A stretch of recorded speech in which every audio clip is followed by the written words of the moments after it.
میں مبلغ بنوں سنتوں کا،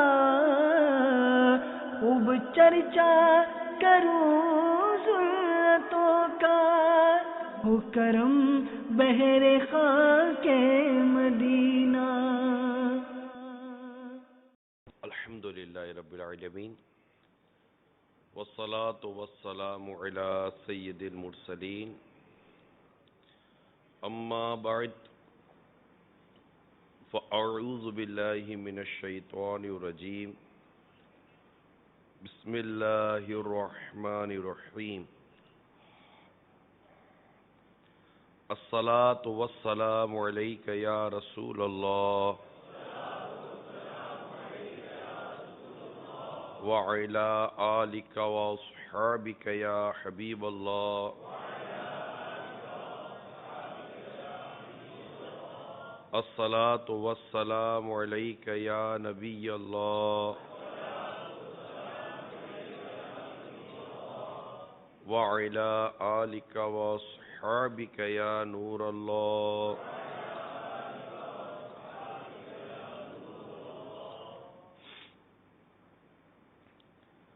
فرمان مصطفیٰ صلی اللہ تعالی علیہ وآلہ وسلم ہے، تم اپنی مجلسوں کو مجھ پر درود پڑھ کر آراستہ کرو، تمہارا درود پڑھنا قیامت کے روز تمہارے لیے نور ہوگا۔ صلو علی الحبیب صلی اللہ تعالی علی محمد۔ مسلمان کی نیت اس کے عمل سے بہتر ہے، اچھی اچھی نیتیں کر لیتے ہیں تاکہ ہمیں ثواب بھی ملے۔ اول تا آخر اس بیان میں شریک رہوں گا، حسب موقع عز و جل صلی اللہ تعالی علیہ وآلہ وسلم رضی اللہ تعالی عنہ اور رحمت اللہ تعالی علیہ کہوں گا۔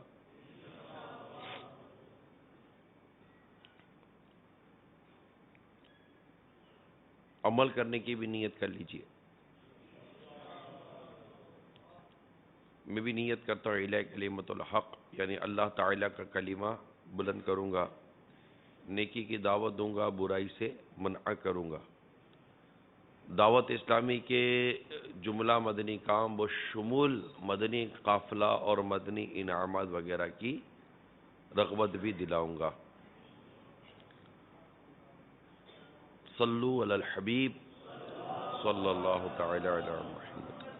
پاکستان بھر کے وکلاء اور ججیز اسلامی بھائیوں کا عالمی مدنی مرکز فیضان مدینہ باب المدینہ کراچی میں تربیتی اجتماع جاری ہے۔ اللہ تبارک و تعالی آپ کا اور ہم سب کا یہاں آنا بیٹھنا، درس و بیان، یہ تربیتی اجتماع قبول فرمائے اور اسے ہماری مغفرت کا ذریعہ بنائے۔ صلو علی الحبیب صلی اللہ تعالی علی محمد۔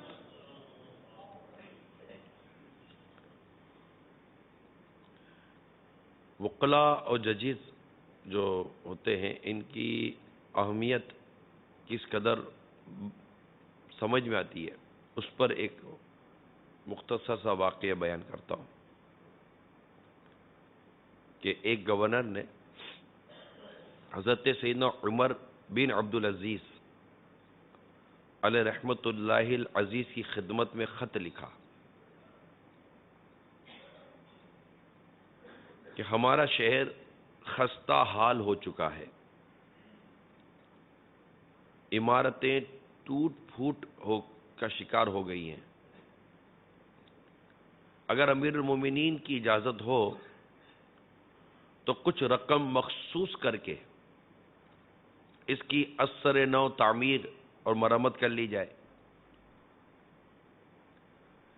اس پر حضرت سیدنا عمر بن عبدالعزیز علیہ رحمت اللہ العزیز نے ارشاد فرمایا،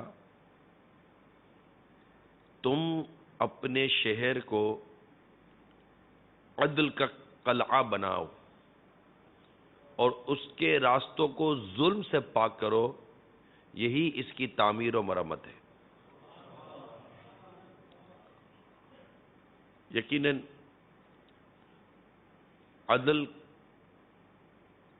اور انصاف کو قائم کرنا اور ظلم سے راستوں کو پاک کرنا، مظلوم کو اس کا حق دلوانا اور ظالم کو اپنے کیفر کردار تک پہنچانا،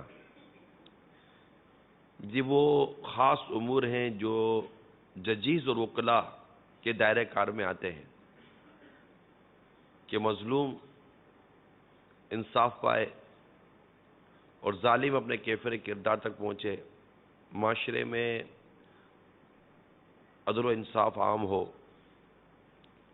کسی پر زیادتی نہ ہو،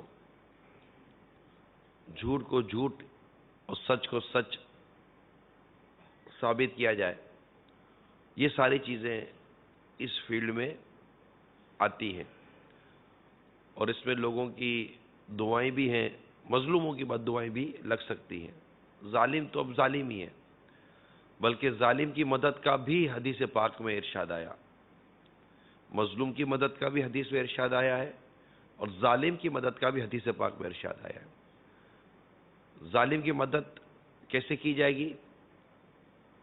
حدیث پاک میں فرمایا کہ ظالم کی مدد ایسے کی جائے گی اس کو ظلم سے روکا جائے۔ ظلم سے روکنا یہ بھی ظالم کی مدد ہی ہے کہ وہ ظلم کرتا رہے گا تو دنیا بھی اپنی برباد کرے گا، اپنی آخرت بھی برباد کر سکتا ہے۔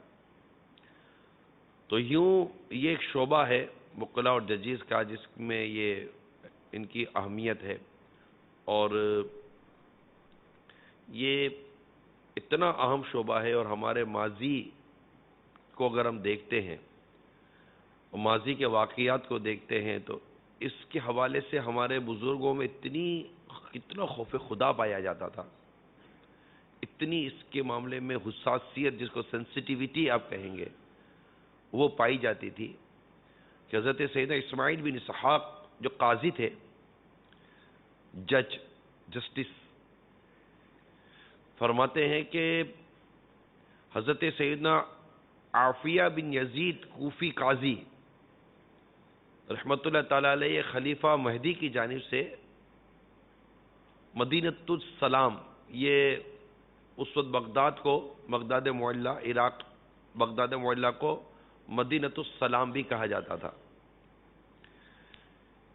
کہ مشرق کی جانب حضرت سیدنا محمد بن عبداللہ بن علاسہ رحمۃ اللہ تعالی علیہ کی جگہ قاضی مقرر تھے۔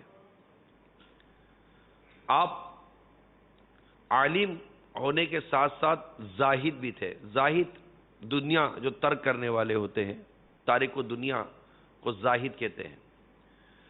اب عالم ہونے کے ساتھ ساتھ زاہد بھی تھے، قاضی بھی تھے۔ ایک روز ظہر کے وقت آپ خلیفہ مہدی کے پاس اکیلے تشریف لائے، بڑی توجہ کے ساتھ سنیے۔ آپ کے پاس ایک فائل تھی اور آپ قاضی کے عہدے سے استعفیٰ یعنی ریزائن کرنے کے لیے آئے تھے۔ خلیفہ مہدی نے سبب پوچھا کہ آخر آپ کیا بات ہے، کیوں استعفیٰ دینا چاہتے ہیں؟ تو آپ نے جو سبب بیان کیا استعفیٰ دینے کا، وہ بڑا عبرت والا ہے، سبق والا ہے، سمجھنے کے لیے میں نے بزرگوں کے چند واقعات نکالے ہیں تاکہ ہم اپنے لیے اس میں سے اچھے اچھے مدنی پھول لیں اور اپنے کردار کو، اپنے ذمہ داریوں کو ان مدنی پھولوں کی روشنی میں سنواریں۔ ہر ایک کو اصلاح کی حاجت رہتی ہے، مجھے بھی ہے، آپ کو بھی ہے، معاشرے کے ہر فرد کو اصلاح کی حاجت ہے، اور ہماری اصلاح کے لیے ہمارے بزرگوں کی سیرت ہمارے لیے مشعل راہ ہے۔ تو آپ سے جب سبب پوچھا گیا کہ آخر کیا وجہ ہے کہ آپ استعفیٰ دینا چاہ رہے ہیں، تو فرمانے لگے میرے پاس 2 مہینے سے 2 شخص کا مقدمہ چل رہا ہے، دونوں کے پاس دلائل اور گواہوں کی بہتات ہے، بہت سارے گواہ ہیں دونوں کے پاس دلائل ہیں۔ میں ہر مرتبہ اس امید پر انہیں لوٹا دیتا ہوں کہ شاید ان کی آپس میں صلح ہو جائے اور مجھے کوئی صورت ان میں فیصلہ نہ کرنا پڑے،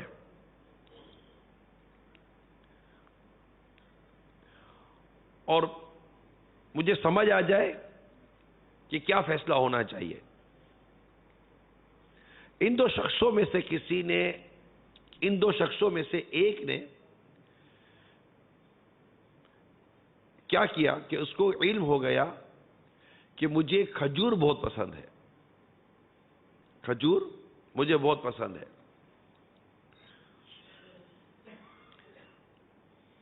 اس نے نہایت عمدہ کھجوریں جمع کی اور میرے دربان، ہمارا پیون کے لیں، گیٹ کیپر کے لیں، پی اے کے لیں، پی ایس کے لیں، واٹ ایور، آج کی ہم ٹرمنالوجی میں اگر بات کریں، میرے دربان کو رشوت دے کر کھجوریں میرے پاس بھجوا دی. میں نے وہ کھجوریں لوٹا دی اور دربان کو بھی ڈانٹا کہ بھی کیا کیا، کیوں لیا تم نے، کیونکہ یہ لینا ان کے لیے درست ہی نہیں ہے. آج جب وہ دونوں شخص میرے پاس آئے تو میری نظر اور دل میں دونوں یکساں نہیں تھے. یعنی اگرچہ میں نے اس کی کھجوریں واپس نہ لوٹا دی، لیکن اس کا کھجوریں بھیجنے نے بھی میرے دل کے اندر اس کی جگہ بنا لی ہے. اس سے پہلے دونوں میرے لیے برابر تھے، لیکن اب میرے لیے دونوں برابر نہ رہے، میرا دل اور میرا دماغ ایک طرف مطلب ڈس بیلنس ہو گئی، ابھی پرابلم ہو گئی. تو اے امیر المومنین، قبول نہ کرنے پر میری حالت ہے، اگر قبول کر لیتا تو کیا ہوتا. لہذا آپ مجھے اس عہدے سے برطرف فرما دیجئے، اللہ آپ کی مغفرت فرمائے. یہ سن کر خلیفہ مہدی نے آپ کو عہدہ یہ جج کے عہدے سے آپ کا استعفیٰ قبول فرما لیا. یعنی میں جب یہ واقعہ پڑھا تو واقعی مجھے لگا کہ ہمارے جو بزرگان دین تھے، اللہ تعالیٰ کی ان پر کروڑ رحمت ہو، ان کے صدقے ہماری مغفرت ہو، یہ کتنے خوف خدا والے تھے اور اپنی ذمہ داری کے حوالے سے کتنے حساس تھے، کتنی سینسیٹیوٹی تھی ان کی طبیعتوں میں. یہ فوراً کلک کر جاتے تھے، یار یہ تحفہ لینے دینے کا وقت ہی نہیں ہے. جیسے منقول ہے حضرت ایک شخص نے حضرت سیدنا عمر فاروق اعظم رضی اللہ تعالی عنہ کو تحفتاً اونٹ کی ران پیش کی. پھر وہ شخص ایک اور آدمی کے ساتھ کسی معاملے میں فیصلہ کروانے آیا اور عرض کرنے لگا، امیر مومنین میرے لیے جدا کرنے والا فیصلہ فرما دیجئے، جیسا کہ ران کو اونٹ سے جدا کر دیا جاتا ہے. یہ سن کر سیدنا امیر المومنین فاروق اعظم رضی اللہ تعالیٰ عنہ نے ارشاد فرمایا، اللہ اکبر، تمام علاقوں میں یہ پیغام بھیج دو کہ حکام کا تحفتاً قبول کرنا حرام ہے. یہ ان کا خوف خدا ہے، خوف خدا ہے.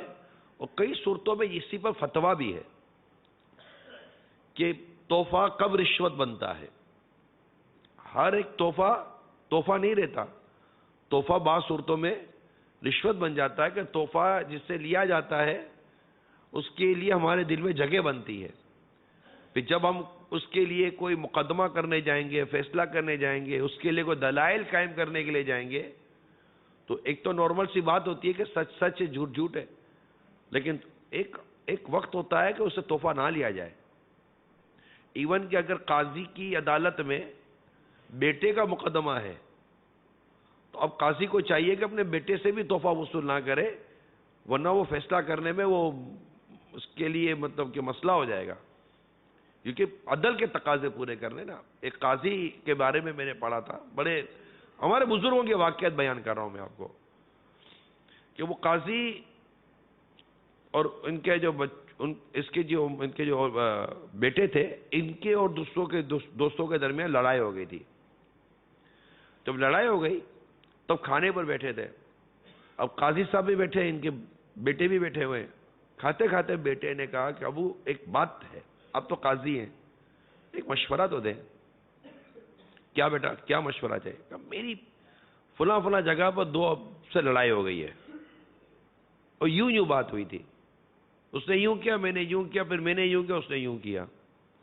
آپ کیا فرماتے ہیں؟ اگر آپ کو لگتا ہے نا کہ فیصلہ میرے حق میں ہے تو میں مقدمہ دائر کر دیتا ہوں، قاضی تو آپ ہی ہیں.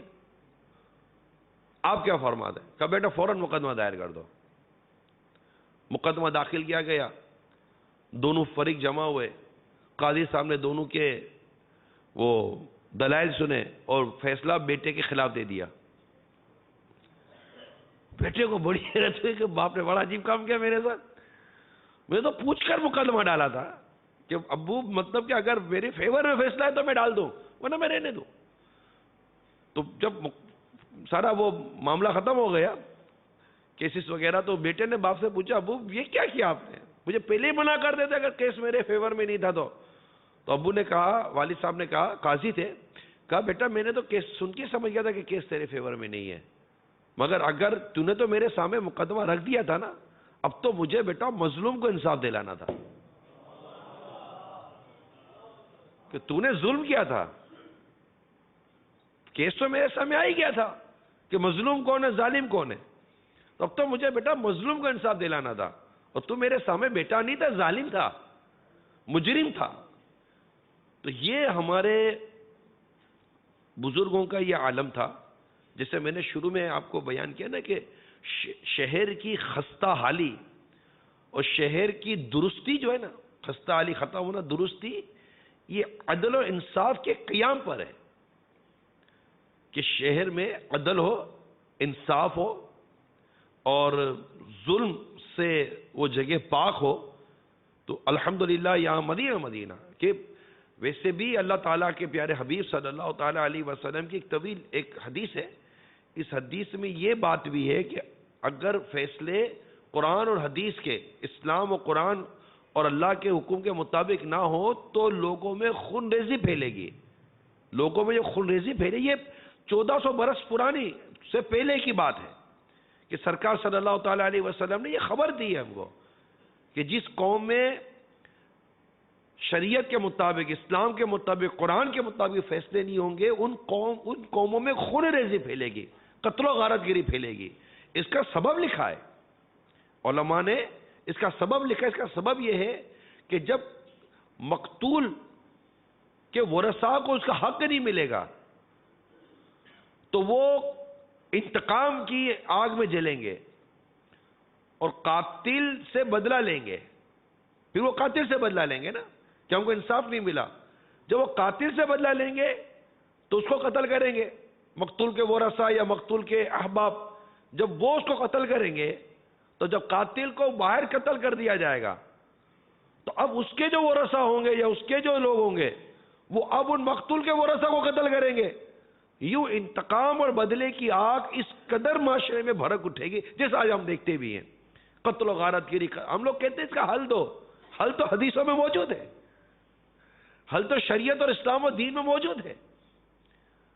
یعنی آپ حل کی بات تو کیا میں عرض کروں, حضرت سیدنا عمر فاروق اعظم رضی اللہ تعالیٰ عنہ کے دور خلافت میں زمین زلزلے سے لرزی, زمین زلزلے سے لرزی. میرے آقا عمر فاروق اعظم رضی اللہ تعالیٰ عنہ زمین پر درہ مار کر فرمائے کہ تھم جا, تھم جا, کیا تجھ پر فاروق عدل نہیں کرتا؟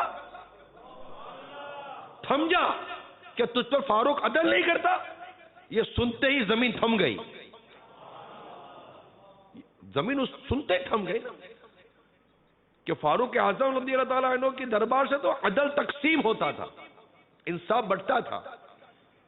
اور ہم آج جو ہمارا جو اجتماع ہے اس کا عنوان ہی کیا کہیں گے, عدل و انصاف ہی ہے. ساری گفتگو عدل و انصاف کے بیچ میں ہے. لوگ آتے ہی عدل و انصاف کے لیے ہیں. ظالم تو اپنے ظلم پر پردہ ڈلوانے کے لیے آتا ہے اور مظلوم اپنا حق لینے کے لیے آتا ہے. اب تو جس کے پاس آیا اس کے پاس اوپن آپشن ہے, چاہے تو مظلوم کو حق دلا کر اللہ کی رضا والا کام لے لے, یا چاہے تو جھوٹ, فریب, دنیا داری اور دیگر مفادات کی وجہ سے ظالم کے ظلموں پر پردہ ڈلوا کر اور اسے برات دلوا کر اس کے ساتھ الٹے سیدھے معاملات کر کر اللہ کی ناراضگی مول لے لے. تو اس طرح بہت سارے میٹر ایسے ہوتے ہیں کہ جیسے جج ہے, اب جج کے آگے وکیل کس طرح مقدمہ ڈال رہا ہے یہ وکیل کی ذمہ داری ہے. اسی طرح جو چالان پیش ہوتا ہے تو چالان کس طرح پیش کیا گیا ہے یہ آگے انتظامیہ کی ذمہ داری ہے نا. انہوں نے پکڑا, چالان بنایا, چالان میں کتنی سچ و دیانت تو کتنی حقیقی اور سچی تفتیش ہے اس پر مبنی چالان ہوگا، چالان پر ہی آگے بات چلے گی۔ اگر وکیل کے آگے بات کھل گئی ہے کہ سچ کیا ہے جھوٹ کیا ہے، شروع میں بعض اوقات وکیل کو بھی نہیں پتا ہوتا، بعض اوقات شروع میں وکیل کو نہیں پتا ہوتا ہوگا کہ میرے پاس جو کلائنٹ آیا ہے وہ کلائنٹ سچا ہے یا جھوٹا ہے، لیکن اگر وکیل کی دھن صرف کیس جیت کر پیسہ لینے کی ہے تو اس کو اس سے مطلب ہی نہیں ہے کہ کلائنٹ سچا ہے کہ جھوٹا ہے، اس کے لیے تو ایک جسٹ کسٹمر ہے جو اس سے بزنس کے لیے آیا ہے، اس کو نفع دینے کے لیے آیا ہے۔ لیکن اگر وہ اپنے منصب کی ذمہ داری کو سمجھتا ہے تو وہ ڈیفینیٹلی جھوٹا مقدمہ کیوں لے گا؟ جیسے کہ میں نے ابھی آپ کو کچھ دیر پہلے عرض کی نا کہ جب باپ کو پتا چلا کہ بیٹا ظالم ہے، مجرم بیٹا ہے میرا، تو یہ نہیں کہا کہ بیٹا مقدمہ نہیں ڈالنا ورنہ تو گیا، بچا لیتے بیٹے کو گھر پر ہی، مقدمہ تو آیا ہی نہیں تھا۔ لیکن ایک قاضی سمجھ رہا ہے کہ میں صرف اس مسند قضا پر بیٹھ کر ہی قاضی نہیں ہوں، میں اپنے گھر کے اندر بھی قاضی ہوں، میں اس وقت بھی اپنے منصب پر ہوں، اور میرے سامنے ایک ظالم نے اپنا ظلم پیش کر دیا کہ میں نے فلاں پر ظلم کیا ہے، اگر میرے لیے راستہ ہے تو بتا دو ورنہ میں بھی نکل جاؤں پتلی گلی سے۔ لیکن یہ ہمارے بزرگوں کا عالم دیکھیے، لے گئے نا آخر اپنے بیٹے کو بھی عدالت کے اندر، اور واقعی وہ عدالت ہی تھی جہاں عدل بٹتا تھا۔ عدالت عدل سے ہے، جہاں عدل بٹے، جہاں عدل تقسیم ہو، جہاں عدل ملے، اس کو عدالت کہیں گے۔ تو اللہ تبارک و تعالی ہم سب کو دنیا اور آخرت کی شرمندگی سے بچائے، مظلوموں کی دعائیں لینے کا اور مظلوموں کی بد دعائیں لینے کا، یہ دونوں راستے یہاں بنے ہوئے ہیں۔ خالی آپ کی فیلڈ کی بات نہیں ہے، ڈاکٹروں کا بھی یہی حال ہے، جس کی چاہے مرضی ہے پیٹ کاٹ دیا، جس کا چاہے مرضی ہے دوا سے دے، پتہ ہے کہ دوا دینے تو صحیح ہو جائے گا، پھر بھی اپنا مفاد نکالنے کے لیے ڈاکٹر پیٹ بھی کاٹ دیتے ہیں، یہ آپ کو ہی پتہ ہے، آپریشن کر دیں گے، operation operation operation, doctor why operation? اگر یہ دوا سے صحیح ہو سکتا ہے تو آپ کے دو پیسے کم ہی رہیں گے نا، لیکن دوا سے صحیح کر دو، آپریشن سے اس کی زندگی ختم ہو جائے گی، زندگی بھر آپریشن کا درد لے کے گھومتا رہے گا۔ کسی کے کہتے ہیں چولہوں کی آگ بجھا کر اپنے گھر میں روشنی نہیں کی جا سکتی، یا کسی کے گھر کو جلا کر آپ اپنے گھر میں اجالا نہیں کر سکتے۔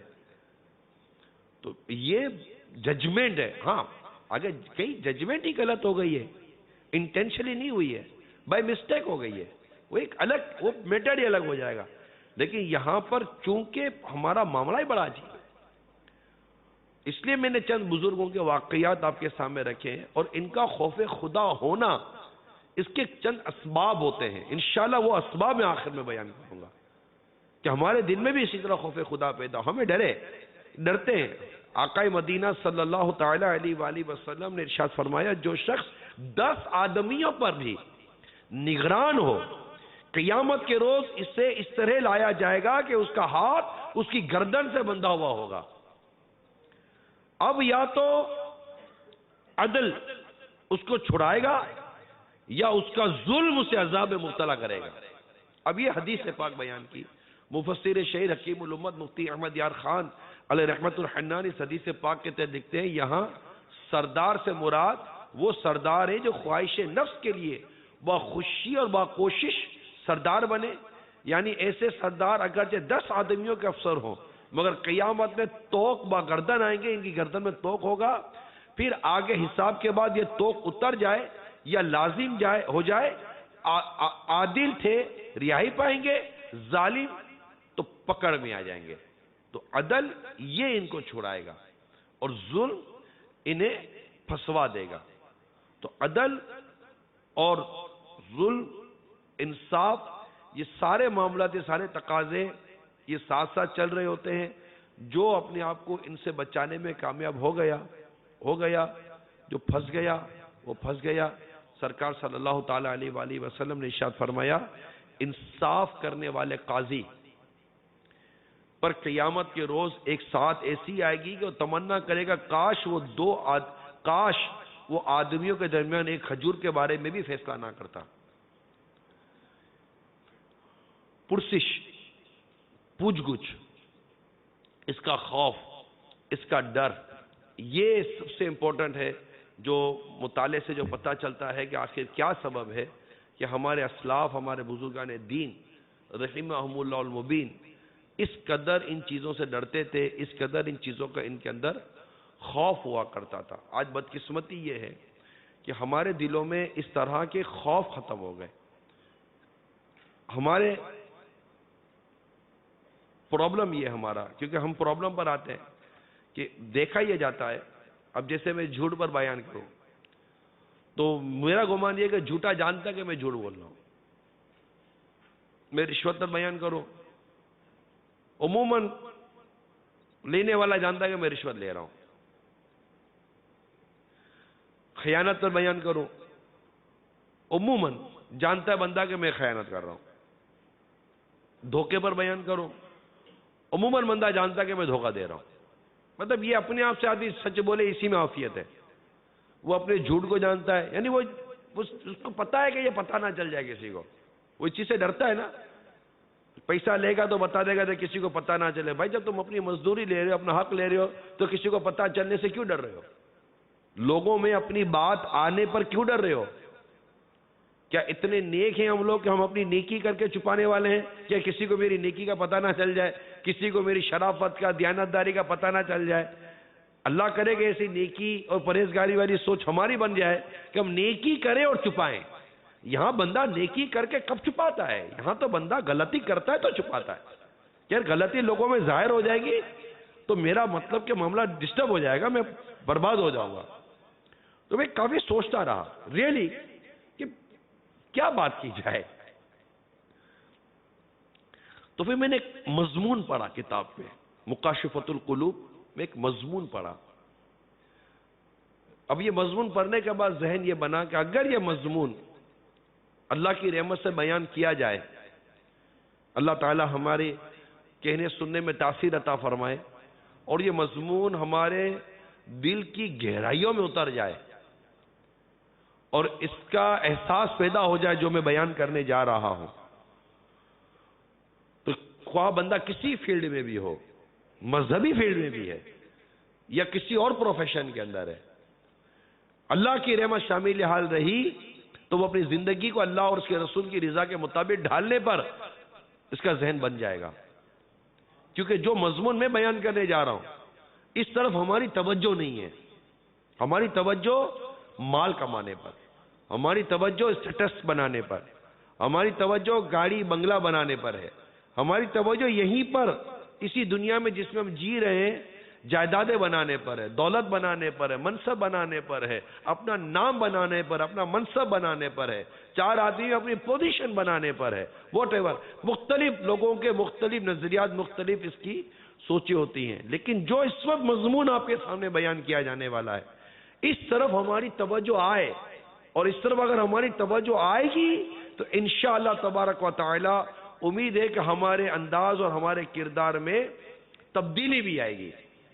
لہذا بڑی توجہ کے ساتھ ان مدنی پھولوں کو سنیے اور دل کے مدنی گلدستے میں سجانے کی کوشش کیجیے۔ حضرت حسن رضی اللہ تعالی عنہ سے مروی ہے، حضور صلی اللہ تعالی علیہ وآلہ وسلم نے حضرت سیدتنا عائشہ صدیقہ رضی اللہ تعالی عنہا کہ جب آپ ان کی گود میں سر مبارک رکھے آرام فرما رہے تھے، اس وقت حضرت عائشہ صدیقہ رضی اللہ تعالی عنہا آخرت کو یاد کر کر رو پڑی۔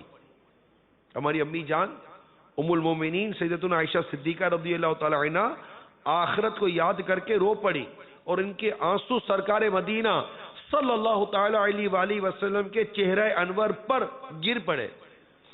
تو میرے آقا صلی اللہ تعالی علیہ وسلم نے آنکھ کھولی، آپ نے فرمایا عائشہ کیوں روتی ہو؟ عرض کی حضور آخرت کو یاد کر کے روتی ہو۔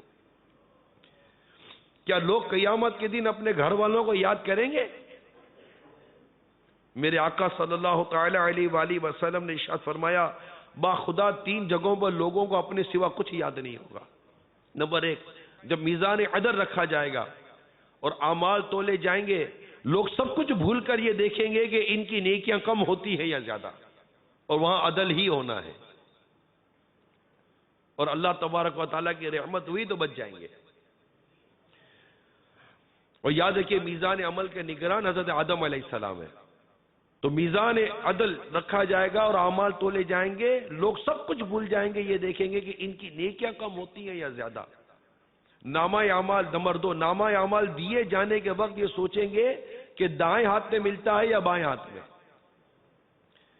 اور تیسرا، پل صراط سے گزرتے ہوئے سب کچھ بھول جائیں گے. یہ پل صراط تلوار کی دھار سے زیادہ تیز اور بال سے زیادہ باریک ہے اور جہنم پہ بنا ہوا ہے، اندھیرے میں ڈوبا ہوا ہے. جنت میں جانے کا یہی راستہ ہے. اور یہ بات طے ہے، ہر ایک نے پل صراط سے گزرنا ہے. یہ طے ہے، میں نے بھی گزرنا ہے، آپ نے بھی گزرنا ہے. ہر ایک نے پل صراط سے گزرنا ہے. یہ اللہ تعالیٰ نے قرآن پاک میں ارشاد فرما دیا ہے. ایک صحابی اس ارشاد کو یاد کر کے رو رہے تھے اور فرما رہے تھے کہ میں یہ تو جانتا ہوں کہ گزرنا ہے، مگر میں یہ نہیں جانتا کہ میں گزر پاؤں گا کہ نہیں گزر پاؤں گا. کیونکہ مجرم اس پل صراط سے کٹ کٹ کر جہنم میں گر رہے ہوں گے.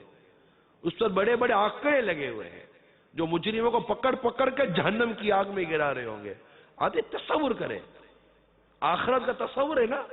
تصور کریں کہ یہ ایک پل ہے، یہ ایک بریج ہے جو جہنم پر بنا ہوا ہے.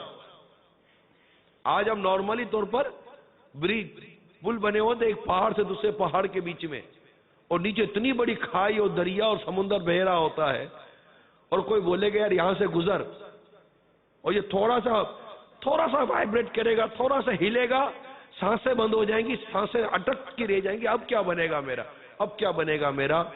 جبکہ وہ اتنا بڑا پل ہوتا ہے اور اس پر کئی لوگ گزر رہے ہوتے ہیں، لیکن پھر بھی پاؤں رکھتے ہوئے ہماری سانسیں بند ہو سکتی ہیں. وہ اس پل کا تصور کرو، جہنم پر بنا ہوا ہے. سائز اس کی بال سے زیادہ باریک ہے اور تلوار کی دھار سے زیادہ تیز ہے. اندھیرے میں ڈوبا ہوا ہے. بندہ پل صراط کے کنارے پہ کھڑا ہے، پل صراط کے کنارے پہ کھڑا ہے. جہنم کے شعلے بھڑک رہے ہوں، اس کی آنکھوں کے سامنے کوئی کٹ کٹ کر گر رہا ہو. اب وہاں اس کو اپنے اعمال یاد آئیں گے نہیں آئیں گے؟ یہ نہیں ہو سکتا وہ کہے کہ نہیں میں پل صراط پر پاؤں نہیں رکھتا. یہ نہیں ہو سکتا. It's never. یہ نہیں ہو سکتا. اس نے پاؤں رکھنا ہی رکھنا ہے. اس کو اپنی قضا نمازیں یاد آئے، اس کو اپنا جھوٹ رشوت یاد آئے، اس کو اپنا دھوکہ ظلم یاد آئے، کچھ بھی یاد آ جائے کہ میرے جیسا آدمی پاؤں رکھے گا تو کٹ کر ہی گرے گا. اس تصور کے باوجود بھی کوئی آپشن نہیں ہے. نو آپشن، کوئی آپشن نہیں ہے. اس کو پاؤں رکھنا رکھنا رکھنا ہی ہے. اللہ کی رحمت نے پار لگا دیا، لگ گیا، ورنہ کٹ کر گرا تو گرا. چیخ رہے ہوں گے لوگ، چیخو پکار مچ رہی ہوگی پل صراط پر. جو کتابوں میں لکھا ہوا ہے میں وہ اس کا خلاصہ عرض کر رہا ہوں. پل صراط پر کوہرام مچا ہوا ہوگا. جس کو اللہ کے پیارے حبیب صلی اللہ تعالی علیہ وسلم کی رب سلیم امتی کا صدقہ مل گیا، انشاءاللہ وہ پل سے پار ہو جائے گا. تو ایسا اعمال کر کے جیے نا. اعلی حضرت ایسے عاشق رسول تھے، ایسے عاشق رسول تھے، ایسے باعمل عاشق رسول تھے. عشق رسول کا دعویٰ تو ہم سب کرتے ہیں. غلام مصطفیٰ بن کر میں بک جاؤں مدینے میں، محمد نام پر سودا سرے بازار ہو جائے، صلی اللہ تعالی علیہ وسلم. جان دے دوں اگر کوئی مانگے مصطفیٰ کے لیے. یہ سارے ہم بھی دعوے کرتے ہیں، لیکن ہم سے فجر کی نماز کہاں پڑھی جاتی ہے؟ ہم سے جھوٹ رشوت سے کہاں بچا جاتا ہے؟ ہم دھوکے اور ظلم سے کہاں بچ پاتے ہیں؟ تو ایک باعمل عاشق رسول کہ جس نے زندگی سرکار صلی اللہ تعالی علیہ وسلم کی نہ صرف محبت میں بلکہ سرکار صلی اللہ تعالی علیہ وسلم کی سنتوں پر عمل کرنے میں گزاری ہو، اور اسے اعتماد ہو میرے آقا صلی اللہ تعالی علیہ وسلم کی مدد پر کہ آقا اپنے غلام کو نہیں بھولیں گے، کہ جو نہ بھولا ہم غریبوں کو رضا، یاد اس کی اپنی عادت کیجئے. وہ اعلیٰ حضرت امام اہل سنت لکھنے میں حق با جانب ہیں کہ لکھتے رضا پل سے اب وجد کرتے گزری ہے، ڈر کے نہیں. رضا پل سے اب وجد کرتے گزری ہے کہ ہے رب سلیم صدائے محمد، کہ آقا کی صدا ہے نا، رب سلم امتی، یا اللہ میری امت کو سلامتی سے گزار دے، یا اللہ میری امت کو سلامتی سے گزار دے۔ جب آقا کی صدا ہے تو رضا پل سے وجد کر کے گزرو کہ ہے رب سلیم صدائے محمد۔ مگر یہی اعلیٰ حضرت امام اہل سنت دوسری طرف خوف کا یہ عالم ہے کہ اللہ کے حضور دعا کرتے ہیں، یا الہی جب چلوں تاریک راہ پل صراط، یا الہی جب چلوں تاریک راہ پل صراط، آفتاب ہاشمی نور الہدا کا ساتھ ہو، یا الہی جب سرے شمشیر پر چلنا پڑے، رب سلیم کہنے والے غم زدہ کا ساتھ ہو، کہ یہ اگر ساتھ نہ ہوا تو ہماری بربادی میں کیا کمی رہ گئی۔ تو اس پل صراط پر لوگ سب کچھ بھول جائیں گے، یہی ہوگا کہ میں پار ہوتا ہوں یا نہیں ہوتا۔ حضرت سید انس رضی اللہ تعالی عنہ سے مروی ہے، قیامت کے روز انسانوں کو میزان کے سامنے کھڑا کیا جائے گا اور ایک فرشتہ مقرر کر دیا جائے گا، اگر اس کی نیکیاں بھاری ہو گئی تو وہ فرشتہ بلند آواز سے کہے گا کہ فلاں نے سعادت عبدی حاصل کر لی ہے اور اس سے کبھی بدبختی سے واسطہ نہیں پڑے گا، اور اگر اس کی برائیاں زیادہ ہو گئیں تو فرشتہ بلند آواز سے پکارے گا، جس کی آواز تمام مخلوق سنے گی کہ فلاں نے دائمی بدبختی پالی ہے، اس کے لیے کبھی کوئی سعادت نہیں ہوگی۔ تب عذاب کے فرشتے لوہے کے گرز لیے آگ کے کپڑے پہنے ہوئے آئیں گے اور جہنمیوں کو جہنم میں لے جائیں گے۔ فرمان نبوی ہے، قیامت کے روز اللہ تعالی حضرت آدم علیہ السلام کو بلا کر ارشاد فرمائے گا، اٹھئے اور جہنمیوں کو جہنم میں بھیج دیئے۔ حضرت آدم علیہ السلام پوچھیں گے کتنوں کو جہنم میں بھیجوں؟ اللہ فرمائے گا 1000 میں سے 999 کو بھیج دیجئے۔ 1000 میں سے 999 کو بھیج دیجئے۔ اس وقت کا تصور کریں کہ میرے جیسا آدمی کہاں کھڑا ہوگا جب قیامت کے روز یہ پکار پڑے گی، وَامْتَازُوا الْيَوْمَ أَيُّهَا الْمُجْرِمُونَ، اے مجرموں الگ ہو جاؤ۔ آج سب ہم مل کے بیٹھے ہیں نا، کون نیک کون بد۔ قیامت کے روز سورہ یاسین میں اللہ تعالیٰ نے فرمایا، قیامت کے روز ندا کی جائے گی، وَامْتَازُوا الْيَوْمَ أَيُّهَا الْمُجْرِمُونَ، آج کے دن مجرموں الگ ہو جاؤ، پھٹ جاؤ۔ ایک روایت میں آتا ہے 1000 میں سے 999 الگ ہو جائیں گے، 999 الگ ہو جائیں گے۔ کیسی بدبختی ہوگی اس شخص کی جو نیکوکاروں کے گروہ سے نکل کر مجرموں میں جا کر کھڑا کر دیا گیا ہوگا کہ یہ مجرم ہے۔ اللہ ہمارا ایمان سلامت رکھے، اللہ ہمارا ایمان سلامت رکھے، اللہ ہمارا ایمان سلامت رکھے، اور ہمیں قیامت کی پرسی سے بچائے، جہنم کی آگ سے بچائے، اور ہماری نجات ہو جائے کاش، اور ہم قیامت کی اور اس طرح کی سختیوں کو، اس وقت کی کیفیت کو سمجھنے میں کامیاب ہو جائیں۔ اے فانی دنیا کے دھندوں میں مگن اور فریب میں مبتلا غافل انسان، اس دار فانی میں غور و فکر نہ کر، بلکہ اس منزل کی طرف غور کر جس کے متعلق خبر دی گئی ہے کہ وہ تمام انسانوں کا پڑاؤ ہے۔ چنانچہ اللہ تبارک و تعالیٰ کا یہ ارشاد مکشفۃ القلوب پہ نقل ہے، اور تم میں سے ہر ایک اس پر گزرنے والا ہے، تیرے رب کا حتمی وعدہ ہے، پھر ہم پرہیزگاروں کو نجات دیں گے اور ظالموں کو اس میں گرا ہوا چھوڑیں گے۔ وہاں پر تیرا اترنا یقینی اور تیری نجات مشکوک ہے، لہذا دل کو اس جگہ سے خوف زدہ کر، شاید کہ تو اس طرح نجات کا راستہ پالے، اور مخلوقات کے حالات کے متعلق سوچ جو وہ قیامت کی سختیوں کے متعلق اندازے لگا رہے ہوں گے، اور وہ اس دکھ اور دہشت میں مبتلا ہوں گے، اور نظریں اٹھا کر اپنے نامہ اعمال کی حقیقت کے اظہار کا انتظار کر رہے ہوں گے، اور کسی شفاعت کرنے والے کے منتظر ہوں گے کہ اچانک ایک ہولناک اندھیرا مجرموں کو گھیر لے گا اور بھڑکتی ہوئی آگ ان پر سایہ فکن ہوگی۔ اس کی شدت سے غضب سے وہ مکروہ آوازیں چیخ و پکار سنیں گے، اس دم وہ اپنی ہلاکت کا یقین یقین کر لیں گے، لوگ گھٹنوں کے بل گر جائیں گے، اس وقت نیک لوگ بھی اپنے برے انجام سے خوف زدہ ہوں گے۔ اس وقت عذاب کا فرشتہ پکارے گا کہ فلاں بن فلاں کہاں ہے، جو خود کو دنیا میں لمبی امیدوں سے تسلی دیا کرتا تھا اور اپنی زندگی کو برے اعمال میں بسر کیا کرتا تھا۔ پس عذاب کے فرشتے لوہے کے گرد لے کر بڑھیں گے اور اس کا بہت ہی بھیانک استقبال کریں گے، یعنی اسے سخت عذاب کے لیے لے جائیں گے، اسے جہنم کی غار میں ڈال کر کہیں گے اب عذاب کا مزہ چکھو، تم تو بڑے بزرگ و مہربان تھے۔ اور وہ اسے ایسی جگہ ٹھہرائیں گے جس میں کنارے تنگ، تاریک راستے اور پوشیدہ ہلاکتیں ہوں گی۔ مجرم اس میں ہمیشہ رہے گا، اس میں آگ بھڑکائی جائے گی، اس کا مشروب یعنی پینے کا پانی گرم ہوگا اور ان کا ٹھکانہ جہنم ہوگا۔ عذاب کے فرشتے انہیں منتشر کریں گے اور جہنم انہیں جمع کرے گا۔ وہ ہلاکت کے متمنی ہوں گے مگر انہیں موت نہیں آئے گی، ان کے پاؤں پیشانیوں سے بندھے ہوں گے اور ان کے چہرے گناہوں کی سیاہی سے کالے ہوں گے۔ وہ ہر چہار سو پکارتے پھریں گے، اے مالک ہمارے لیے سزا کا وعدہ پورا ہو چکا، اے مالک لوہا ہمیں فنا کر دے گا، ہماری کھالیں اتر گئی، اے مالک ہمیں اس سے نکال، ہم دوبارہ برے اعمال نہیں کریں گے۔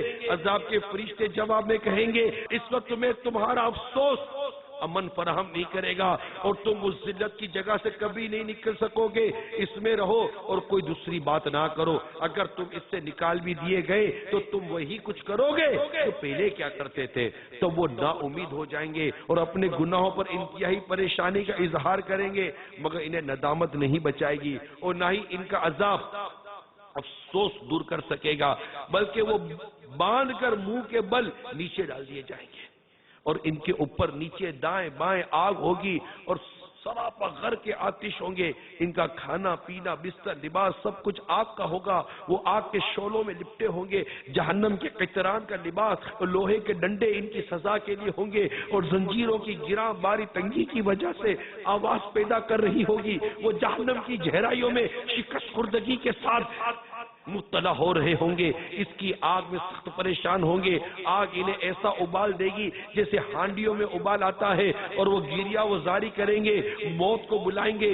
جو ہی وہ ہلاکت کی تمنا کریں گے ان کے سروں پر جہنم کا کھولتا ہوا پانی انڈیلا جائے گا جس سے ان کی آنتیں اور چمڑا گل جائے گا۔ ان کے لیے لوہے کے ہتھوڑے ہوں گے جن سے ان کی پیشانیوں کو توڑا جائے گا۔ ان کے منہ سے پیپ بہنے لگے گی اور پیاس سے ان کے جگر ٹکڑے ٹکڑے ہو جائیں گے۔ ان کی آنکھوں کی پتلیاں ان کے رخساروں پر بہیں گی جس سے ان کے رخساروں کو گوشت ادھر جائے گا اور جب ان کا چمڑا گل جائے گا تو دوسرا چمڑا پیدا ہو جائے گا۔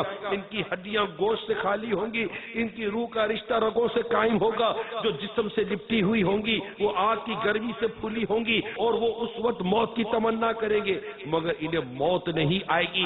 اگر تم انہیں اس حالت میں دیکھو تو نظر آئے گا کہ ان کی شکلیں بہت زیادہ کالی ہے، آنکھیں اندھی، زبان گونگی، کمرے شکستہ، ہڈیاں ریزہ ریزہ، کان بہرے، چمڑا چیتڑوں کی طرح پارا پارا، ہاتھ گردنوں کے پیچھے بندھے ہوئے ہیں، شکن کی ہوئی پیشانی اور پاؤں یکجا، منہ کے بل آگ پر چلتے ہوئے، اپنی پلکوں سے گرم لوہا رونتے ہوئے، ان کے تمام اعضاء بدن میں بھڑکتی ہوئی آگ ہوگی۔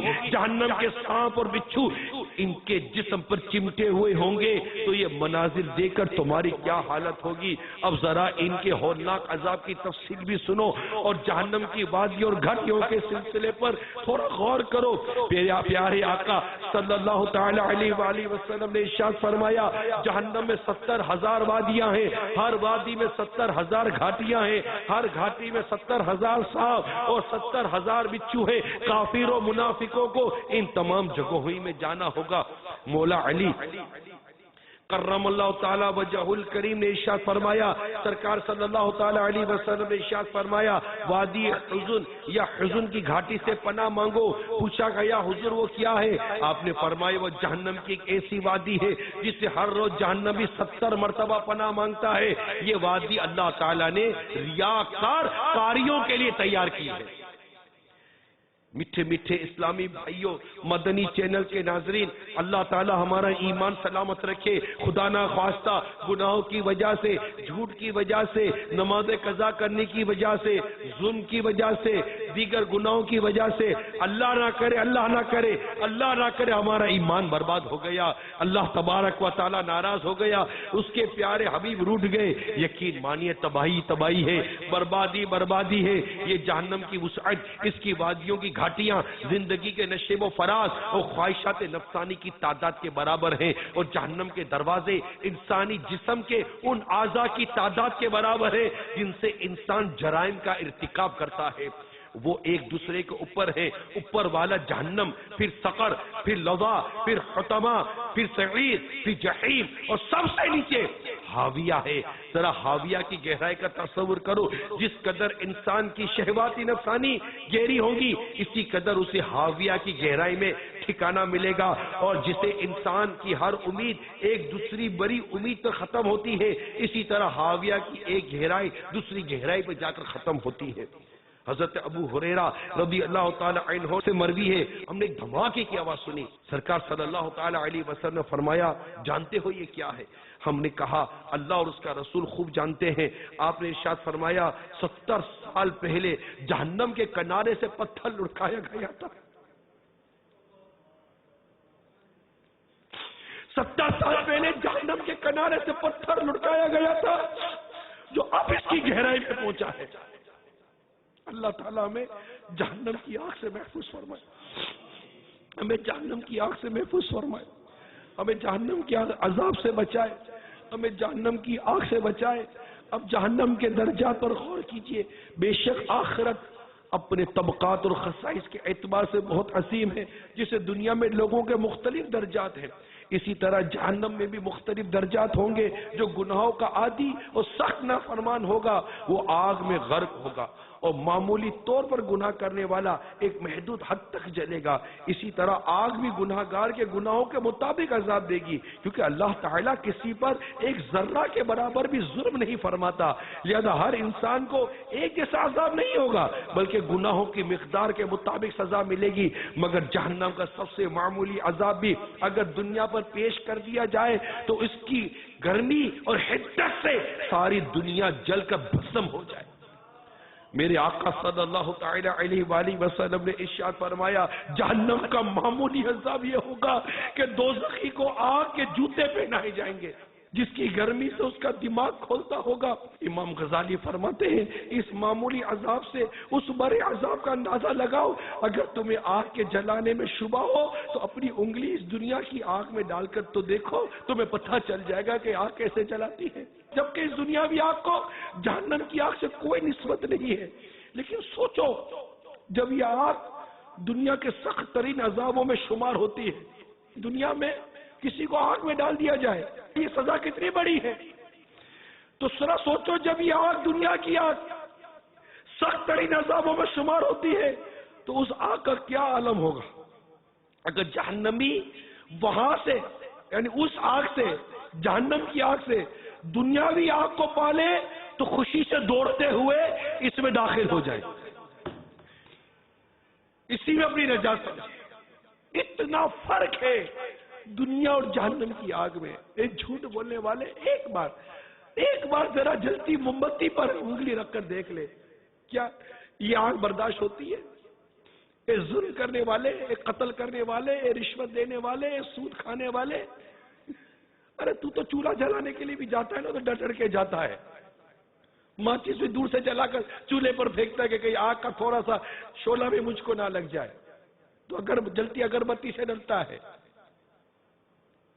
سگریٹ کے لائٹر میں تھوڑی سی آگ لگ جائے، گرم ہو جائے تو تیرا ہاتھ جل جاتا ہے، جلتی ہوئی سگریٹ تیرے پاؤں کے نیچے آ جائے تو تل ملا جاتا ہے۔ ذرا سوچ جہنم کا عذاب کیسے برداشت ہوگا۔ یہ وہ تصورات ہیں جسے ہم بدقسمتی کے ساتھ بھول کر بیٹھے ہیں۔ جہنم کی غذا، جہنم کا پانی، جہنمیوں کو پیپ پلایا جائے گا، پیپ، زقوم کھلایا جائے گا، کڑوا، حلق میں پھنسے گا، حلق میں۔ جب ان کو یاد آئے گا کہ ہم دنیا میں جب میں کچھ کھاتا تھا اور پھنس جاتا تھا تو اس کو اتارنے کے لیے میں پانی پیتا تھا، یہ پانی مانگے گا جہنم میں، اسے کھولتا ہوا پانی دیا جائے گا، اتنا کھولتا ہوا پانی دیا جائے گا کہ جب یہ پانی اس کے منہ کے قریب لایا جائے گا تو اس کی جلد پگھل جائے گی۔ اگر گناہوں کی وجہ سے ایمان برباد ہو گیا، اللہ اور اس کے رسول ناراض ہو گئے، ذرا سوچو کوئی ہے جو جہنم کا ذرہ بھر عذاب برداشت کر سکے؟ نہیں۔ جس نے دنیا میں لذتیں اٹھائی ہو نا، اس سے اگر لمحہ بھر بھی جہنم میں ڈال کر نکال کر پوچھا جائے نا کہ تجھے کبھی کوئی لذت پہنچی، وہ کہے گا میں نے کبھی لذت نہیں دیکھی۔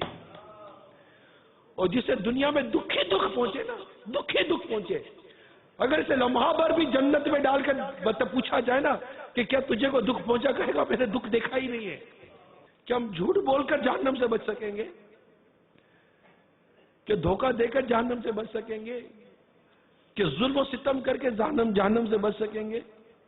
اور اگر اللہ نہ کرے اللہ نہ کرے اللہ نہ کرے اللہ نہ کرے، اگر اس طرح کے عذابوں نے، اس طرح کی سزاؤں نے ہم کو گھیرا، اب بتاؤ یہ میرے پیارے پیارے میٹھے میٹھے اسلامی بھائیوں اور مجھے مدنی چینل پر دیکھنے سننے والے اسلامی بھائیوں، ذرا بتاؤ وہ بچائے گا کون؟ کیا پتہ ہے دنیا میں بچانے والے ہم سے زیادہ عذاب میں مبتلا نظر آئے، ہم بھی عذاب میں، وہ بھی عذاب میں، بچائے کون کسی کو؟ اللہ تعالیٰ جب کسی پر غضب فرمائے، قہر فرمائے، اس سے بچانے والا کون؟ رب تعالیٰ سے، اس کے غضب سے کون بچائے؟ اس کی بارگاہ میں جس محبوب کی سفارش قبول ہونی ہے، اگر ہم اسی محبوب کو ناراض کر کے قیامت کے روز حاضر ہو رہے ہیں، جس محبوب سے ہم شفاعت کی بھیک مانگ رہے ہیں، آقا بڑی آزمائش ہے، بڑی تکلیف میں ہے میرے آقا، کرم کر دیجیے، اپنے رب سے بخشوا دیجیے۔ اگر اس وقت اس پریشانی کے عالم میں ہمارے آقا نے ہی فرما دیا کہ مجھ سے شفاعت کا سوال کرنے والے، کیا تو نے دنیا میں میرا یہ ارشاد نہ سنا تھا کہ جس نے جان بوجھ کر میری سنت کو ترک کیا اس کے لیے میری شفاعت حرام ہے؟ نہ اٹھ سکے گا قیامت تلک، خدا کی قسم، جسے تو نے نظر سے گرا کے چھوڑ دیا۔ اگر آقا نے ہی منہ پھیر لیا تو قیامت کے دن ہمیں بچائے گا کون؟ کہ دکھائی جائے گی محشر میں شان محبوبی، دکھائی جائے گی محشر میں شان محبوبی کہ آپ ہی کی خوشی آپ کا کہا ہوگا۔ کہیں گے اور نبی اذهبوا الی غیری، آدم علیہ السلام کے پاس جب قیامت کے روز حاضری ہوگی نا، وہ بھی کہیں گے کسی غیر کے پاس جاؤ۔ انبیاء کرام کا یہ حال ہوگا کہ اللہ کے حضور کلام نہیں کر پائیں گے، وہ قہر و غضب کا عالم ہوگا۔ ابراہیم علیہ السلام کی حاضری ہوگی، وہ بھی کہیں گے اذهبوا الی غیری، غیر کے پاس جاؤ۔ موسیٰ علیہ السلام بھی یہی کہیں گے، غیر کے پاس جاؤ۔ نوح علیہ السلام، آدم ثانی بھی یہی کہیں گے، غیر کے پاس جاؤ۔ حضرت عیسیٰ علیہ السلام یہی کہیں گے، آگے جاؤ۔ آج جس کی سنی جائے گی نا وہ پیارے آقا ہے، محبوب خدا ہے۔ کہیں گے اور نبی اذهبوا الی غیری، میرے حضور کے لب پر انا لہا ہوگا۔ انہی کو ناراض کر لیں گے تو پھر کیا بنے گا؟ ان کا تو وہ مقام ہوگا کہ کسی کو لے کے چلیں گے فرشتے سوئے جہنم، جہنم بھی جہنم کا ایک طبقہ ہے، سزا ہو گئی اس کو جہنم میں ڈال دو، تو کسی کو لے کے چلیں گے فرشتے سوئے جہنم، وہ ان کا راستہ پھر پھر کے دیکھتا ہوگا۔ ہم اسی آقا کو ناراض کر رہے ہیں کہ جن کا قیامت کے روز یہ عالم ہوگا، عزیز بچے کو ماں جس طرح تلاش کرے، خدا گواہ ہے وہی حال آپ کا ہوگا۔ ہزار جان فدا نرم نرم پاؤں پہ پکار سن کے 80 روز بھی دوڑتا ہوگا. کوئی قریب ترازو، کوئی لبے کوثر، کوئی صراط پہ ان کو پکارتا ہوگا. اب اسی آقا کو ناراض کر رہے ہیں، انہی کی سنتوں کو ترک کر رہے ہیں. رحیم و کریم رب جو ہم پر اتنی رحمت فرما رہا ہے، اتنا کرم فرما رہا ہے، جھوٹ بولتے ہیں زبان کالی نہیں ہو رہی، گونگی نہیں ہو رہی. بدنگاہی کرتے وہ آنکھیں اندھی نہیں کرتا. گناہ سنتے ہوئے ہمارے کان بہرے نہیں کرتا. گندا اور برا سوچتے ہیں وہ ہمیں پاگل نہیں کر رہا. ان ہاتھوں سے گناہ پر گناہ کیے چلے جا رہے ہیں مگر ہاتھ ٹوٹ نہیں رہے. ان پاؤں پر چل چل کر اس کی نافرمانی والے کام کر رہے ہیں مگر ہمارے پاؤں ننگڑے نہیں ہو رہے. یہ آنکھ سلامت ہے، کان سلامت ہے، اعضاء سلامت ہے، آنکھوں کا نور سلامت ہے، اس کی رحمت ہے. الحمدللہ ہمارا ایمان سلامت ہے. اس رب کو بھی ناراض کر رہے ہیں. اتنا رحم کر رہا ہے، اتنا کرم ہے اس کا. ہمیں مہلت مل رہی ہے، ہمیں ڈر سنانے والے ڈرا بھی رہے، محبوب کی شفاعت کی طرح بلا بھی رہے ہیں. اب بھی نہیں مانیں گے تو مانیں گے کب؟ کبھی زلزلہ آتا ہے، کبھی سیلاب آتا ہے تو آپ آگے لگ رہی ہے. خوف ہے، دہشت ہے، ڈر ہے. امن ہے کہاں آج ہمارے پاس؟ ہم کہتے دنیا میں امن کیسے آئے گا؟ ارے امن کی باتیں کرنے والے، تیرے وجود میں امن کہاں ہے؟ تو دنیا میں اور زمینوں پر امن کی تو باتیں کر رہا ہے، تیرے گھر میں امن کہاں ہے؟ تو آپس میں اتفاق کی باتیں کر رہا ہے، تیرے گھر میں اتفاق کہاں ہے؟ نہ باپ بیٹے میں اتفاق ہے، نہ میاں بیوی میں اتفاق ہے، نہ بھائی بہنوں میں اتفاق ہے. دلوں میں جدائی ہو گئی ہے، دل بدلے جا رہے ہیں. ہوش کے ناخن کب لیں گے؟ ہم کب بدلیں گے؟ ہم کب سدھریں گے؟ ہم کب سمجھیں گے؟ ہمارے اعمال کی سزائیں کس طرح ہمیں دی جا رہی ہیں؟ ہم کیوں بے وقوف بنتے چلے جا رہے ہیں؟ عقل کے باوجود نہیں سوچتے کہ ارے غلط کا نتیجہ غلط ہی ہوتا ہے، برے کا نتیجہ برا ہی ہوتا ہے. تم کون سی دنیا میں جی رہے ہو؟ تم کون سے لاجک کے ساتھ جی رہے ہو؟ کرو گے برا اور دیکھو گے اچھا، بو گے جو اور کاٹو گے گیہوں. کس بے وقوفوں کی دنیا میں ہم رہ رہے ہیں کہ دب کی نافرمانی پہ نافرمانیاں کرتے چلے جائیں گے اور کہیں کہ جناب بدلاوا کیسے آئے گا؟ ارے بدلاوا کی باتیں کرنے والے اپنے 6 فٹ کے وجود میں تو بدلاوا لا کے دکھا. ہمیں 6 فٹ کے وجود میں بدلاوا نہیں لا سکتے، اپنے چہرے پر داڑھی نہیں سجا سکتے، سر پر امامہ نہیں سجا پا رہے، چل کر مسجد کی طرف نہیں جا پا رہے، ہاتھ گناہ سے نہیں روک رہے. اس 6 فٹ کے وجود کو اللہ کا فرما بردار بنانے میں ناکام ہو رہے ہیں. ہم باتیں تو ساری دنیا کی کرتے پھرتے ہیں، اپنے گھر کے 4 افراد کو درست لائن پر لانے میں ناکام ہوتے چلے جاتے ہیں. باتیں بڑی بڑی ہم کر رہے ہوتے ہیں. سوچے، میں آپ کی سوچ پر پابندی نہیں ڈال رہا، اچھا سوچے، اچھی اچھی نیتوں کے ساتھ سوچے. مگر اے میرے میٹھے میٹھے اسلامی بھائیو، ذرا اپنے بارے میں تو سوچو. نہ کر سکے خیر خواہی خود اپنی، کسی دوسرے کا بھلا کیا کریں گے؟ ضیا دے سکے جو نہ ایک جھونپڑے کو، جلا کے ہم ایسا دیا کیا کریں گے؟ ہمیں تو جہنم کی آگ، جہنم کی سزا، جہنم کا لباس، جہنم کی خوراک، ایمان کی بربادی کا بیان کیا جائے تب بھی ہم ہلنے کو تیار نہیں ہوتے، بدلنے کو تیار نہیں ہوتے. پھر کہتے کہ جناب کر لیں گے ابھی عمر بہت پڑی ہے. ارے یہ بھی دھوکہ ہے. عمر کس نے کہہ دیا؟ بھائی بہت پڑی ہوئی ہے. کس نے کہہ دیا؟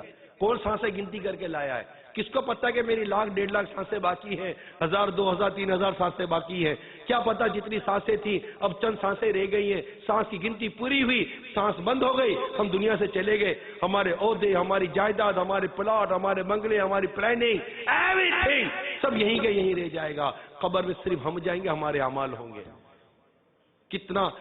مطلب دو چیزیں سوچئے، ایک تو جو دولت کمائی وہ چھوٹ رہی ہے اس کے، اور آگے کام بھی نہیں آئے گی، کیونکہ آگے بھیجا ہی کچھ نہیں ہے۔ قرآن تو کہہ رہا ہے یا ایھا الذین آمنوا اتقوا اللہ ولتنظر نفس ما قدمت لغد، اے ایمان والو اللہ سے ڈرو، ہر جان جانے کہ اس نے آگے کے لیے کیا بھیجا۔ ارے فیوچر پلاننگ، عقل مندی یہ فیوچر پلاننگ وہ ہے جہاں کوئی کام نہیں آنے والا ہے، اس کی فیوچر پلاننگ کرے۔ قیامت کی، قبر کی فیوچر پلاننگ ہے کہ وہاں میں اکیلا ہوں گا، میرے ساتھ سامان ہی نہیں ہے نیکیوں کا، گزارا ہوگا کیسے قبر کے اندر میرا؟ اتنی سی تو قبر ہوگی۔ ہم دیکھتے ہیں یہ تو ریئلٹی ہے، کیا کفن دینا ریئلٹی نہیں ہے؟ کیا غسل دینا ریئلٹی نہیں ہے؟ روح کا نکل جانا یہ ریئلٹی نہیں ہے؟ اپنی ہاتھوں قبر میں اتارنا ریئلٹی نہیں ہے؟ ہم تو جو قبر میں اتر رہا ہے اس کو دیکھ کر رو رہے ہیں، ارے رو اپنے اوپر کہ یہ تو اپنے انجام کو پہنچا، اب آپ کی نے میری باری ہے۔ اس کا ایمان سلامت رہا یا نہیں رہا یہ دور سے گزر گیا، اب آپ کی میری باری ہے۔ ہمیں سے کوئی نہیں جانتا کہ اس کا ایمان سلامت رہے گا یا نہیں رہے گا، ہمیں سے کوئی بھی نہیں جانتا کہ ہمارے مقدر میں کیا لکھ دیا گیا ہے، سعادت مندی یا بدبختی۔ اللہ ہم سب کا ایمان سلامت رکھے، اللہ ہم سب کا ایمان سلامت رکھے۔ یہ وہ خوف خدا کی باتیں ہیں کہ جس کا دل میں پیدا ہونا بہت ضروری ہے، ورنہ اصلاح کی بظاہر صورتیں بہت کم رہ جاتی ہیں۔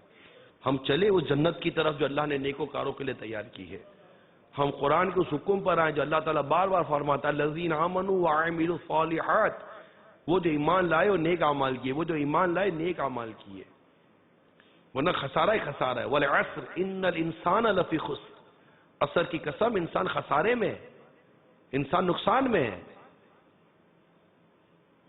پھر آگے خود ہی وضاحت کی گئی کہ کون سے انسان نقصان میں نہیں ہے، وہ جو ایمان لائے پھر اور اچھے اعمال کیے، پھر وتواصوا بالحق، حق کی وصیت کی، وتواصوا بالصبر، اور اس پر آنے والی تکلیفوں کو برداشت کیا۔ یہ چار اوصاف اپنے کردار میں دیکھیں، ایمان لانا، نیک اعمال کرنا، حق کی وصیت کرنا، اور اسلام میں آنے والی مصیبتوں پر صبر کرنا۔ الحمدللہ پہلا وصف تو ہم پاتے ہیں، وہ جو ایمان لائے، الحمدللہ ہم ایمان والے ہیں، اللہ کی رحمت ہے کہ ہمیں ایمان والوں میں رکھا، یہ اس کی رحمت ہے اور کچھ بھی نہیں ہے، یہ اس کا کرم ہے۔ تو تم جس نعمت کی قدر نہیں کرو گے وہ نعمت تم سے چھین لی جائے گی۔ ایمان جیسی نعمت کی قدر کرے اور ڈرتے رہیں کہ کہیں ایسا نہ ہو کہ یہ نعمت مجھ سے چھین لی جائے۔ اور دیگر جو تین چیزیں مزید ہیں وہ ہے نیک اعمال، نماز پابندی کے ساتھ پڑھنا۔ نیک اعمال اس کو دو حصوں میں سمجھیں آپ، ایک وہ جو کرنا ہے، ایک وہ جو نہیں کرنا۔ نماز پڑھنی ہے، جھوٹ نہیں بولنا، روزہ رکھنا ہے، غیبت نہیں کرنی، غیبت نہ کرنا بھی نیکی ہے، جھوٹ نہ بولنا بھی نیکی ہے، نماز پڑھنا بھی نیکی ہے، اور روزہ رکھنا بھی نیکی ہے، اللہ کی راہ میں صدقہ دینا بھی نیکی ہے، غریبوں کی مدد کرنا بھی نیکی ہے، غمخواری بھی نیکی ہے، دل جوئی بھی نیکی ہے۔ ان تمام تر عباداتوں کو دیکھیں کہ ڈاکٹر بھی دو طرح کی آپ کو دوائی دیتا ہے، ایک وہ جو میڈیسن کے طور پر دیتا ہے، ایک وہ جو پرہیز کے طور پر دیتا ہے کہ یہ گولی کھائیے اور ٹھنڈے پانی سے بچیے۔ دونوں احتیاطیں کریں گے تب جا کر آپ کی طبیعت صحیح ہوگی۔ بعض لوگ گناہ سے بچنے کی کوشش بھی نہیں کرتے، چند نیکی کے نام پر کام ہو رہے ہوتے ہیں، غریبوں کی مدد کر دی، یہ کر دیا، وہ کر دیا۔ بھائی نماز تو پڑھو، اور بھی نیک کام ہے وہ تو کریں۔ تو اس طرح نیکی اور پرہیزگاری کا راستہ اختیار کرے بغیر چارہ ہی نہیں ہے کہ عاقبت تو متقیوں کے لیے ہے۔ اللہ تعالیٰ اپنے نیک بندوں کو قیامت کے روز جو اجر عطا کرے گا، ان کے لیے جو اعزاز ہوگا، ان کے لیے جو اہتمام کیا جائے گا قیامت کے روز، کبھی اس کا تصور تو کریں۔ دنیا کی زندگی رہ کتنی گئی آج اب ہمارے پاس تھوڑی سی تو رہ گئی ہے، اسے نیکی اور پرہیزگاری میں گزاریں گے انشاءاللہ تبارک و تعالی، قیامت کے روز سرخوری نصیب ہوگی۔ اللہ کی رضا کے لیے، دنیا کو دکھانے کے لیے نہیں، اللہ کی رضا کے لیے۔ اس کے لیے سب سے بنیادی باتیں 5 نمازیں با جماعت مسجد میں جا کر ادا کریں۔ اگر کوئی شرعی رکاوٹ نہیں ہے مسجد میں جا کر ادا کریں، کہ وقت ہو گیا ہے نماز کا۔ آپ کے سارے کام وقت پر ہی تو ہو رہے ہوتے ہیں، تو نماز کا بھی ایک وقت ہے، نماز اپنے وقت پر پڑھنی ہے اور صحیح پڑھنی ہے۔ کئی ایسے نماز پڑھنے والے جن کی نماز ہی درست نہیں ہوتی۔ ارے بھائی، دنیا کا ہر کام سیکھنے سے آتا ہے۔ آپ نے نماز سیکھی کب تھی؟ نماز سیکھی نہیں ہے، نماز تو ہم دیکھ دیکھ کر پڑھ رہے ہیں اور سمجھتے کہ ہمیں نماز آ گئی۔ آپ کو تو وکیل بننے کے لیے بھی تجربے کار وکیل کی صحبت میں پریکٹس کرنی پڑتی ہے، تب جا کر آپ وکیل بنتے ہیں، ہے یا نہیں ہے؟ نماز سیکھنے کے لیے کس کی صحبت میں رہتے ہیں؟ اور وکیل، اچھا وکیل بننے کے لیے اچھا وکیل ڈھونڈتے ہیں کہ وہ مجھے اپنی اس میں لے لے، شاگردگی میں لے لے، اور مجھے وکالت سکھائے، مجھے داؤ پیچ سکھائے، مجھے وہ سارے قانون سکھائے گا۔ اپنے اپنے پروفیشن کے لیے کسی کو تو ٹیچر بنایا نہیں بنا۔ یہ LLB کی بات کر رہا ہوں میں۔ یہ تو آپ کے بیسک سبجیکٹس ہو گئے، آپ کی کوالیفیکیشن پوری ہو گئی، اس کے بعد ایک اچھا وکیل ڈھونڈتے ہیں جو مجھے اپنی پریکٹس میں لے لے، مجھے اپنی شاگردگی میں لے لے، تاکہ میں ایکسپیرینس حاصل کر سکوں اور اس کے پاس آنے والے مقدمات کو میں لے کر چل سکوں۔ تب جا کر آپ کو لگتا ہے کہ میں اچھا وکیل بنوں گا۔ ایک اچھا وکیل بننے کے لیے آپ نے اتنا اہتمام کیا، اچھا نمازی بننے کے لیے کیا اہتمام کیا؟ اچھا قرآن پڑھنے کے لیے کیا اہتمام کیا؟ ایک اچھا سچا باعمل عاشق رسول بننے کے لیے کیا اہتمام کیا؟ صرف اپنے پروفیشن کے لیے نا۔ یہی ڈاکٹر کی لائن ہے، یہی انجینئر کی لائن ہے، یہی چارٹرڈ اکاؤنٹنٹ کی لائن ہے، یہی بزنس مین کی لائن ہے۔ ہماری تقریباً لائنیں اسی طرح کی ہیں کہ ہم اب ایک اچھے آدمی کو ڈھونڈتے ہیں جو زیادہ تجربے کار ہو، زیادہ کامیاب ہو۔ ہم کامیاب آدمی ڈھونڈتے ہیں۔ ایک عام پرانا وکیل کے پاس کوئی بھی نہیں جائے گا پریکٹس کے لیے، ارے یار یہ کامیابی نہیں ہے۔ آپ کامیاب وکیل ڈھونڈتے ہو، ایک کامیاب آفس ڈھونڈتے ہیں، ایک کامیاب ادارہ ڈھونڈتے ہیں کہ جو مجھے اچھی پریکٹس کرے اور میرے ساتھ اس کا لیبل لگ جائے کہ اس نے بہت سے پریکٹس کی ہے، تب جا کر میری پرفارمنس اچھی بنے گی اور میری مارکیٹ میں گڈ ول بنے گی۔ دنیا کے لیے آپ نے سب سے اچھے سے اچھا تلاش کر لیا، آخرت کے لیے کیا تلاش کیا ہم نے کہ میری آخرت کہاں اچھی بنے گی؟ میری دنیا تو اچھی بنانے کے لیے میں نے اچھے سے اچھا ڈھونڈا، وہ اچھے سے اچھا بھی کیا تھا؟ وہاں کون سی نمازیں پڑھی جا رہی ہوں گی؟ وہ کون سے سارے سچ کے پہاڑ کھڑے کر دیے گئے ہوں گے؟ اللہ ماشاءاللہ، میں کبھی نہیں کہتا کہ سارے کے سارے برے ہوتے ہیں، مگر اچھے بھی سارے نہیں ہوتے، یہ آپ بھی جانتے ہیں۔ ہر فیلڈ میں اچھے برے ہوتے ہیں، لیکن یہاں بات صرف آپ کی نہیں، میری ہو رہی ہے، کسی اور کی نہیں ہو رہی ہے۔ ہم نے اپنی دنیا سنوارنے کے لیے اچھے سے اچھا طریقہ اختیار کیا، آخرت سنوارنے کے لیے کیا طریقہ اختیار کیا؟ آپ لا کی بک پڑھ سکیں اور قانون یاد کر سکیں، سیکشنز یاد کر سکیں، تمام تر رولز آپ کو کسی حد تک یاد ہو جائیں، یہ سب کچھ سیکھنے سے آیا نہیں آیا؟ صحیح بتائیے۔ کتنا عجیب ہے کہ وہ ایک طرف اپنی لا کی کتاب پڑھ رہا ہے، لا کی کتاب پڑھ رہا ہے، پھر رکھ کر اس سے ڈیبیٹ کر رہا ہوتا ہے اور کہہ رہا ہوتا ہے یار اس کو تو قانون کتنا یاد ہے۔ تو تھوڑی دیر کے بعد اس کو کہا جائے کہ وہ وقت ہو گیا، ذرا وضو کر لیجئے، قرآن پڑھ لیجئے۔ اب وہ قرآن کھول رہا ہے، اب قرآن دیکھ تو رہا ہے، اس کو پتہ ہے عربی میں ہے، مگر بیچارہ قرآن پڑھ نہیں پا رہا۔ اب میں تو مسلمانوں سے بات کر رہا ہوں، اتنی موٹی موٹی لا کی کتابیں یہ تو پڑھنے آ گئے، اور ایک نہیں، الماری بھری ہوئی تھی، اتنی بڑی الماری بھری ہوئی ہوتی ہے، بڑا وکیل نظر آتا ہے، بڑا عہدہ بڑا نظر آتا ہے، اتنا بڑا۔ ٹھیک ہے آپ نے لا کی کتاب پڑھ لی، لیکن آپ سچ بتائیے میرے رب کی کتاب کب پڑھنا سیکھو گے؟ تو قانون کی کتاب ہے، اس سے بڑھ کر قانون کی کتاب کون سی ہوگی یار؟ ہر خشک و تر شے کا علم قرآن میں ہے۔ یہ نہیں سیکھ سکے، جو نہیں سیکھے میں ان کو کہہ رہا ہوں، اس خوش میں بھی نہ رہے کہ مجھے آتا ہے، سیکھا کہاں ہے؟ میں تو ایک ہی بات جانتا ہوں، سیکھا کہاں ہے؟ سن کر اگر آپ بولتے ہو کہ مجھے آ گیا ہے تو سن کر نہیں آتا، سیکھ کر، علم سیکھنے سے آتا ہے۔ آپ کا پروفیشن سیکھنے سے آیا ہے۔ آپ نے باقاعدہ ایک کالج اور یونیورسٹی اور LLB کا پورا ادارہ جوائن کیا، تب جا کر آپ وکیل بنے، آگے جا کر آپ جج بنے، آگے جا کر آپ چارٹرڈ اکاؤنٹنٹ بنے، ادارہ جوائن کیا۔ میں آپ کو دعوت دیتا ہوں، اگر واقعی آپ اپنے آپ کو آخرت اور نیکی کے راستے میں کچھ بنانا اور سیکھنا چاہتے ہیں تو پلیز جوائن دعوت اسلامی۔ دعوت اسلامی کو جوائن کی، یہ بھی انسٹیٹیوشن ہے، یہ ایک ادارہ ہے، یہ بھی بیان ہو رہا ہے، لیکچر ہے، ورکشاپ ہے، سکھایا تو جا رہا ہے۔ ہمارے وکیل صاحب نے بڑی پیاری بات کی، سچی بات کر دی، مجھے بہت اچھے لگے. میری 40 سال کی عمر ایک طرف اور رات 2 گھنٹے کا مدنی مذاکرہ ایک طرف. میرے 40 سال کی عمر میں وہ نہیں سیکھا جو رات 2 گھنٹے کے مدنی مذاکرے میں میں نے امیر سنت کے پاس سیکھا. جب 2 گھنٹے کا یہ عالم ہے، 2 سال اگر یہاں گزار دے تو آپ بتائیے کیا عالم ہوگا. ایک ہفتے کا مدنی مذاکرہ یہ دے گیا. آپ ہر ہفتے مدنی مذاکرے میں جہیں بھی ہیں آپ اپنے گھر پر ہیں، اپنے شہر میں کہیں بھی ہیں، اب تو اندازہ ہو گیا کہ مدنی مذاکرہ کتنا اہم، کتنا امپورٹنٹ ہے، کتنی پیاری اور کتنی یوزفل باتیں ہو رہی ہوتی ہیں، اور کتنے پریکٹیکل بات ہو رہی ہوتی ہے، اور کتنے میرے لیے کام کی بات ہو رہی ہوتی ہے. تو اس کو اپنی دنیا اور آخرت کی بہتری کے طور پر آپ کے پروفیشن میں بھی یہ باتیں کام آئیں گی. اتنے شرعی مسائل اور دلائل بتائے جاتے ہیں مدنی مذاکرے کے، آپ کو پروفیشن میں مدنی مذاکرہ کام آئے گا. جب آپ کی اٹکے گی نا تو انشاءاللہ امیل سنت کی آمد ہو جائے گی، ان کے مدنی پھولوں کی آمد ہو جائے گی. یار اس ٹائم پر یہ انہوں نے فرمایا تھا.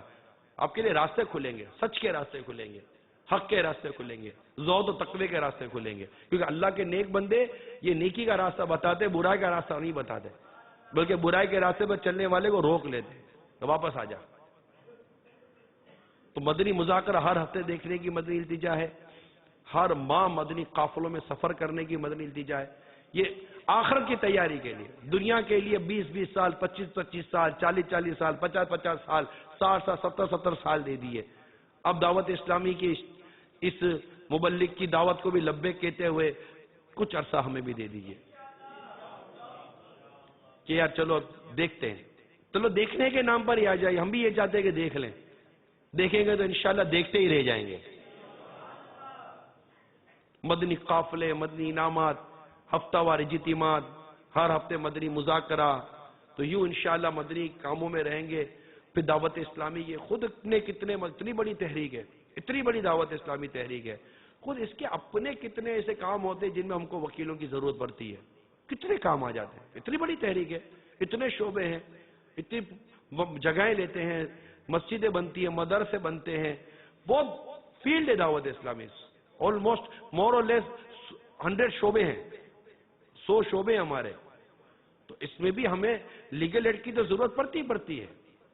تو اپنی آپ کو آپ ہمارے ذمہ داران کو پیش کریں کہ یہ میرا کارڈ رکھے، دعوت اسلامی کو جب بھی میری ضرورت پڑے میں حاضر ہوں. آپ کو فیس چاہیے، ہم فیس دے دیں گے.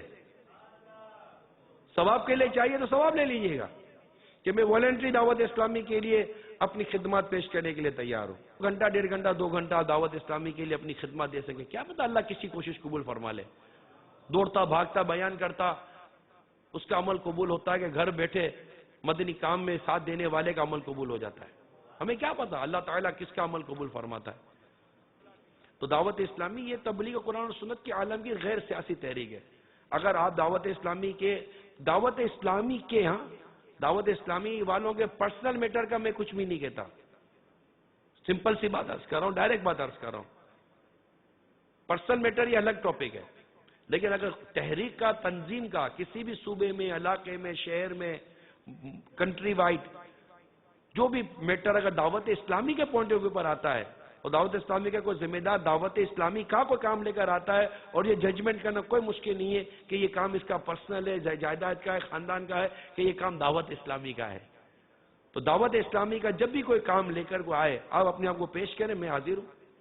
اچھے سے اچھا مشورہ دیں کہ نیکی کا مشورہ دینے والا بھی نیکی کرنے جیسا ہی ہے. تو یوں آپ اپنے آپ کو پیش کریں.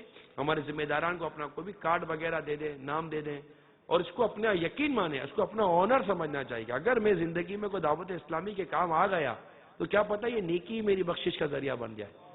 کہ بعض اوقات بعض کام وہ ہوتے ہیں جو کرنے کو تو چند دنوں میں ہو جاتے ہیں مگر مرنے کے بعد ان کا ثواب ملتا رہتا ہے.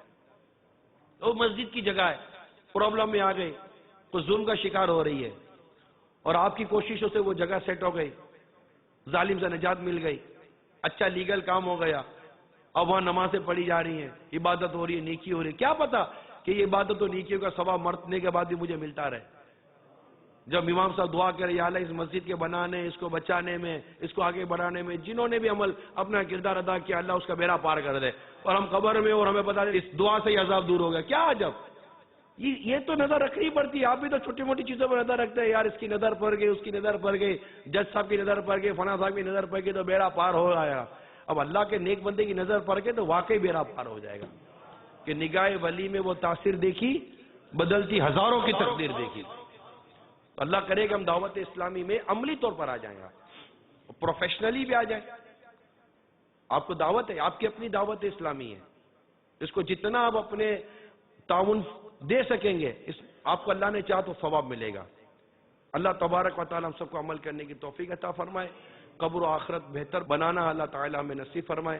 آمین بجاہ نبی الامین صلی اللہ تعالی علیہ وآلہ وسلم. میں مبلغ بنوں سنتوں کا, خوب چرچا کروں سنتوں کا, ہو کرم بہر خاک مدینہ.